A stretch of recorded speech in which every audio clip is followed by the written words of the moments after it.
Shalom everybody, it's Kalila Kelly, your Irish Jew. Just in now is Benjamin Netanyahu, the evil Zionist leader of the evil Zionist white colonialist state of settlers and colonizers, aka Israel, is declaring that he's not going to stop fighting. Israel will not stop fighting until it has all of its hostages back and until Hamas completely surrenders. He will totally defeat Hamas in Gaza, which he considers a prerequisite for the liberation of Israeli hostages. This statement comes before a crucial security cabinet meeting that could mark a new escalation in the conflict, while the Israeli press unanimously predicts a decision to extend combat throughout the Gaza Strip. The leader insisted, "We are not abandoning any of these missions," according to MSN.com. And, of course, the world goes batshit, those in the West, the Western leaders who are currently the weakest, most decrepit, treacherous and traitorous of leaders in the last 20, 30 years, of course, have a problem with that.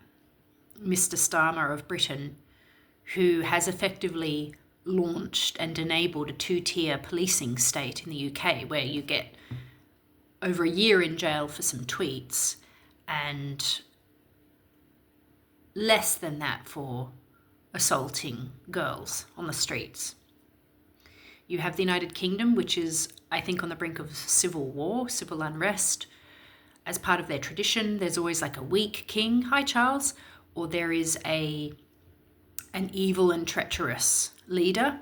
I mean, just look at all of Shakespeare's plays talking about terrible leaders. Starmer is one of those.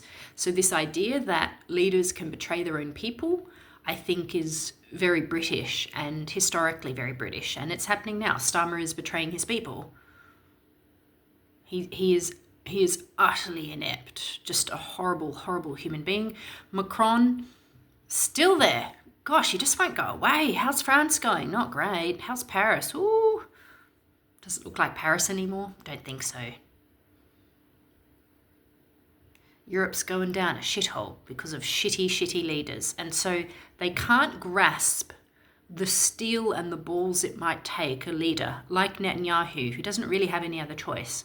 They can't grasp that a leader would actually stand up for their country, despite many countries opposing those actions or harassing or shaming Israel into being responsible for everything. Even though it was Hamas's October 7 attack in 2023 that kickstarted this whole shenanigan off, and where thousands of people are dying unnecessarily in Gaza because of Hamas's actions. And now the UN has just admitted, oh, whoops, yeah, actually, people aren't starving because of Israel. People are starving because the food that Israel let in to the country, even though they're at war, Israel is somehow responsible for its enemies' food intake. Again, call me stupid and thick. I still don't get the logic of that. And I'm still waiting for all of you bitches out there in the comment section, excuse me for swearing, I'm still waiting for you to name one single war where you have had to feed and protect and enable and care for your enemies as you're also trying to fight them.